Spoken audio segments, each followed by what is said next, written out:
നമസ്കാരം. Iran Israel യുദ്ധം ഇപ്പോൾ ഇറാൻ ജയിച്ച ഒരവസ്ഥയിലെത്തി നിൽക്കുകയാണ്. ഒരു കീഴടങ്ങലിന്റെ സ്വരം ഈ കഴിഞ്ഞ ദിവസം ഇസ്രായേൽ പ്രധാനമന്ത്രി ബെഞ്ചമിൻ നെതന്യാഹുവിന്റെ ഭാഗത്തു നിന്നുണ്ടായി. അതായത് ഖംനായി ഒരു വാക്ക് പറഞ്ഞാൽ ഞങ്ങൾ വെടിനിർത്താൻ തയ്യാറാണ് എന്നാണ് ബെഞ്ചമിൻ നെതന്യാഹു ഇന്നലെ പറഞ്ഞത്. ഒരു അഭ്യർത്ഥനയാണ്, ഒരു അപേക്ഷയാണ്. നിങ്ങളൊന്ന് പറയൂ, ഞങ്ങളൊന്ന് നിർത്തട്ടെ, ഞങ്ങൾക്കിത് മുന്നോട്ട് കൊണ്ടുപോകാൻ കഴിയുന്നില്ല. എന്തായാലും ഖംനായിയുടെ പ്രതികരണം ഉടൻ തന്നെ വന്നു. സയനിസ്റ്റ് ശത്രുക്കൾ ചെയ്തത് വലിയ തെറ്റാണ്, തിരിച്ചടി തുടരും, തൽക്കാലം അവസാനിപ്പിക്കാൻ ഉദ്ദേശിക്കുന്നില്ല.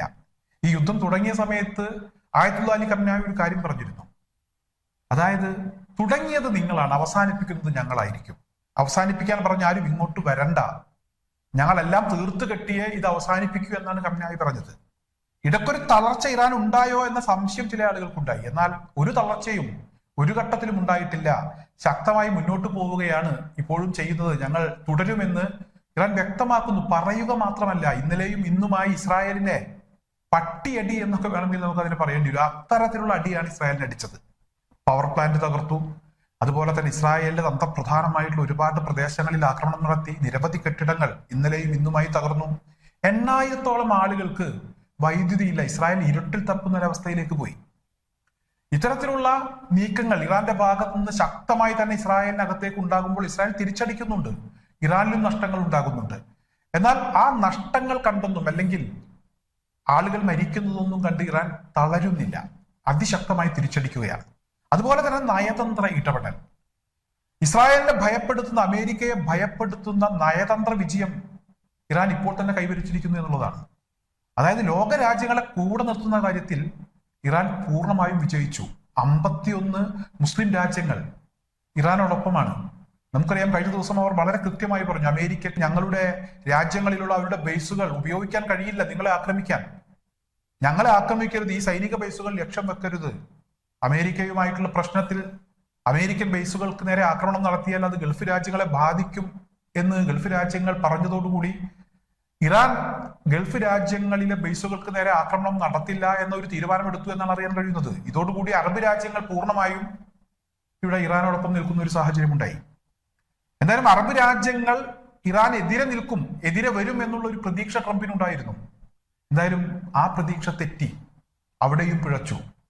മറ്റൊരു പ്രധാനപ്പെട്ട നീക്കം എന്ന് പറയുന്നത് ഇവിടെ ഹോർമുസ് കടലിടുക്ക് അത് അടക്കുമെന്നുള്ള ഇറാന്റെ ഒരു തീരുമാനം. അതായത് ഇറാൻ പാർലമെന്റ് കഴിഞ്ഞ ദിവസം അതിന് അനുമതി നൽകി എന്നുള്ള ഒരു വാർത്ത പുറത്തു വന്നിരുന്നു.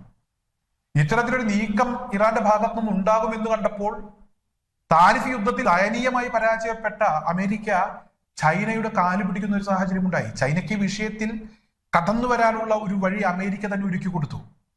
പ്രശ്നം ഇടപെട്ടൊന്ന് സോൾവ് ചെയ്യണം, വലിയ വിഷയത്തിലേക്കാണ് പോകുന്നത്, കടലിടുക്കടച്ചാൽ എല്ലാവരും പെട്ടുപോകും, അതുകൊണ്ട് ചൈന ഇടപെടണം എന്നുള്ള ഒരു അഭ്യർത്ഥന അമേരിക്ക നടത്തി എന്നൊരു വാർത്ത പുറത്തു വരുന്നു.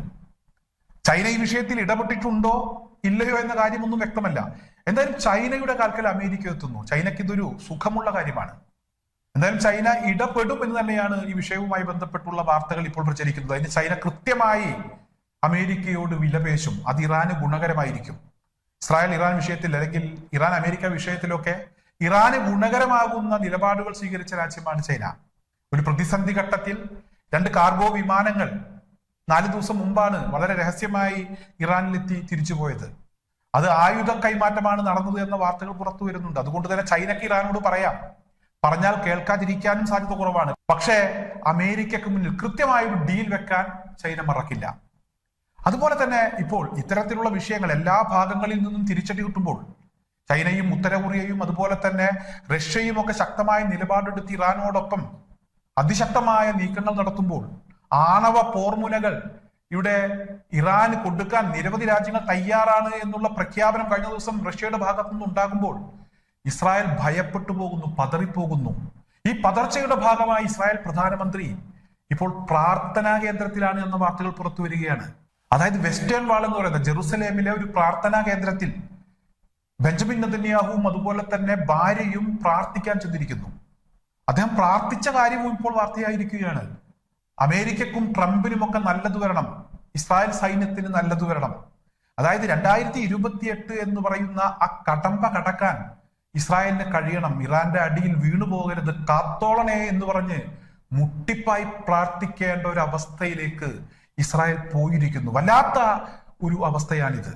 ഗസക്കാരെ ആട്ടി ഓടിക്കാൻ ശ്രമിച്ചപ്പോൾ, ഭക്ഷണം കൊടുക്കാമെന്ന് പറഞ്ഞ് വിളിച്ചു വരുത്തി കൊന്നു തള്ളിയപ്പോൾ അവർ അട്ടഹസിക്കുകയായിരുന്നു, വല്ലാതെ ആഹ്ലാദിക്കുകയായിരുന്നു. ലോകത്തെ ഏറ്റവും വലിയ ശക്തി ഞങ്ങളാണ് എന്നൊരു അഹങ്കാരം ഇസ്രായേലിനുണ്ടായിരുന്നു. ലോകരാജ്യങ്ങളൊക്കെ ഈ അഹങ്കാരം അനുഭവിച്ചിട്ടുണ്ട്. ഇസ്രായേൽ ശരിയല്ല എന്ന് പറയുന്ന രാജ്യങ്ങളാണ് ലോകത്ത് ഭൂരിഭാഗവും. എന്തായാലും ആ രാജ്യങ്ങളൊക്കെ ഇപ്പോൾ കൈകൊട്ടിച്ചിരിക്കുകയാണ്, ഇറാനെ പ്രോത്സാഹിപ്പിക്കുകയാണ്. വളരെ ആവേശത്തോടു കൂടിയാണ് ഇറാന്റെ വിജയത്തെ ലോകരാജ്യങ്ങൾ നോക്കിക്കാണുന്നത്. എന്തായാലും ഇത്തരം ഒരു അവസ്ഥയിലേക്ക് ഇസ്രായേൽ പോയിട്ടുണ്ടെങ്കിൽ അത് ഇസ്രായേൽ ഭരണകൂടത്തിന്റെ അഹങ്കാരം തന്നെയാണ് അവരെ ഈ ഒരു അവസ്ഥയിലേക്ക് എത്തിച്ചത് എന്ന കാര്യത്തിൽ യാതൊരുവിധ തർക്കവുമില്ല.